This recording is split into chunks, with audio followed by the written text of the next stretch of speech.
Subscribe now and press the bell icon. Never miss an update.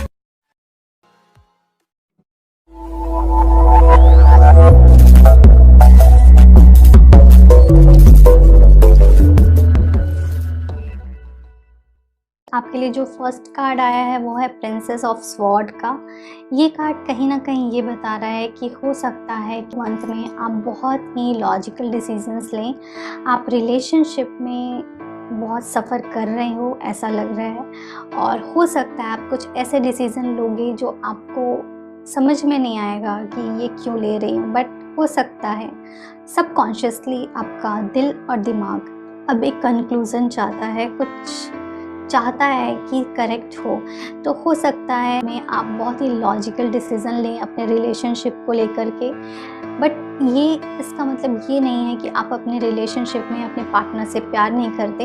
आप उनसे प्यार करते हैं, बट बहुत सी चीज़ों को कन्फ्रंट करेंगे जो करेक्ट नहीं चल रहा है आपके रिलेशनशिप में। ओके, वहीं दूसरी तरफ जो कार्ड है वो है टू ऑफ स्वॉर्ड का। हो सकता है बहुत टाइम से आप अपनी लाइफ में कुछ भी ऐसा बड़ा डिसीज़न नहीं ले रहे थे या लेने को डर रहे थे, आपको समझ में नहीं आ रहा था कि क्या ये डिसीज़न करेक्ट रहेगा। इसलिए ये टाइम में आप अपनी लाइफ में कुछ इम्पॉर्टेंट डिसीज़न ले सकते हैं, और ये डिसीज़न लॉजिकल होंगे, प्रैक्टिकल होंगे।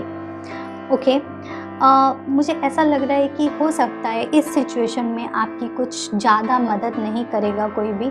आप हो सकता है आपके डिसीज़न के अगेंस्ट बहुत सारे लोग होंगे। अगर आप मैरिड हैं और आप शादी से निकलने का डिसीज़न ले रहे हैं तो हो सकता है आपको कोई सपोर्ट नहीं करेगा, बट अगर आप चाह रहे हैं तो आप ये कर सकते हैं। ऐसा हो सकता है आप में से कई डिवोर्स फाइल कर सकते हैं, या फिर अगर आपका डिवोर्स केस चल रहा है तो आप सेपरेट हो सकते हैं। अगर आप रिलेशनशिप में हैं तो मुझे ऐसा लग रहा है आप में से बहुत सारे लोग अपनी ट्रू फीलिंग्स को हाइड करेंगे, अपने दिल की बात को नहीं बताना चाहेंगे अपने पार्टनर से, और अपने इमोशंस को शायद या तो आपको बताने का दिल नहीं करेगा, या फिर आप अभी चाहते हो कि कुछ चीज़ें सीक्रेट रहें आपकी सामने वाले के लिए। मुझे ऐसा लगता है कुछ एनर्जीज़ हैं जो बहुत स्लो हो जाएंगी, एंड यू नो एक जो एनर्जी है ना चेंज की और सेल्फ डिपेंडेंट होने की, ये एनर्जी मुझे लग रही है आपके लिए। हो सकता है आप में से कई लोग अपने रिलेशनशिप में बहुत ज़्यादा डिपेंडेंट हो अपने पार्टनर पे, लेकिन एक टाइम पे आपको समझेगा कि आपका पार्टनर नहीं चाहता कि आप उस पर बहुत ज़्यादा डिपेंडेंट हो। तो ये टाइम हो सकता है आप में से बहुत से लोग डिपेंडेंसी में डिपेंडेंट ना रहो अपने पार्टनर पे, और सारे डिसीज़न सारी चीज़ें खुद से करो अपनी लाइफ की। ओके, तो मुझे ऐसा भी लग रहा है कि आपको थोड़ा सा अलर्ट रहना चाहिए। हो सकता है आपको कुछ ना कुछ टेंशन, हेल्थ इश्यूज़ या फिर आपको मेंटल इश्यूज़ हो सकते। सो मेक श्योर आप अपने को ऐसे पर्सन्स के आसपास रखें, ऐसे फैमिली मेम्बर के आसपास रखें कि अगर कुछ भी इशू होता है तो they take care of you. Okay, so ये बात है। मुझे ऐसा लगता है कुछ ऐसे डिसीज़न लेंगे जो आपको लॉन्ग रन में बहुत बेनिफिशियल रहेंगे। हो सकता है लोग आपको स्टार्टिंग में कुछ क्रिटिसाइज़ करें, लेकिन बाद में लोग आपकी रिस्पेक्ट करेंगे। ये रिलेशनशिप को लेकर के भी, अगर आप इस रिलेशनशिप में अगर कुछ प्रैक्टिकल डिसीज़न ले रहे हो आज, जो हो सकता है आपके पार्टनर आज अप्रिशिएट ना करें, but may be after some time he will appreciate और she will appreciate your effort. Okay, आपको थोड़ा सा अपने नज़रिए को चेंज करने की ज़रूरत है। अगर आप किसी पर्सन पे ट्रस्ट करते हो तो ट्रस्ट करो, बट कहीं ना कहीं आपको एक थिक लाइन रखनी बहुत ज़रूरी है। तो इस चीज़ पे आप काम करिए, चीज़ों को थोड़ा अलग नज़रिए से देखने की कोशिश करिएगा आप, कि बहुत सारी चीज़ें चेंज होंगी जो आपके बेटरमेंट के लिए होंगी। आपको कुछ नए तरीके के नज़रिए मिलेंगे देखने को चीज़ों को। एक चीज़ और बोलती हूँ, अगर आप किसी भी तरीके की एडिक्शन में हैं या आपके पार्टनर किसी भी तरीके की एडिक्शन में हैं, तो आपको सीरियस नोट पे काम करना पड़ेगा।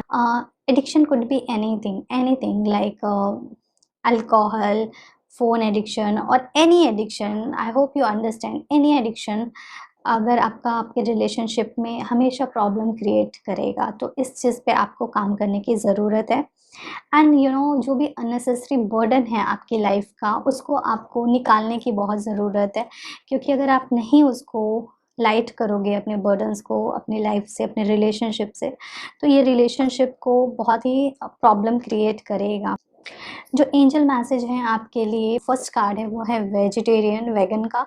तो कोशिश करो, अगर आप वेजिटेरियन रह सकते हैं तो आप रहिए, नहीं तो आप कम से कम ग्रीन वेजिटेबल्स, फ्रूट्स ज़्यादा खाने की कोशिश करिए। जो नेक्स्ट कार्ड है वो है वर्कशॉप एंड सेमिनार का। सो ये कार्ड ये बता रहा है कि खुद को थोड़ा सा बिजी रखें, कुछ ऐसी जगह जाएं जहाँ पे कुछ नई लर्निंग हो, या फिर ये भी इस चीज़ को आप इस तरीके भी समझ सकते हैं कि अगर आपका रिलेशनशिप काफ़ी टॉक्सिक हो गया है और आपको समझ में नहीं आ रहा कि आपको इस रिलेशनशिप में क्या करना चाहिए, तो आप रिलेशनशिप काउंसलर से मिलें और अपने रिलेशनशिप पे काम करें। क्योंकि अगर आप चाहते हैं तो आपका रिलेशनशिप अभी भी वर्क किया जा सकता है, इस पे काम किया जा सकता है, और बट इसमें आपको किसी की मदद की ज़रूरत लगेगी।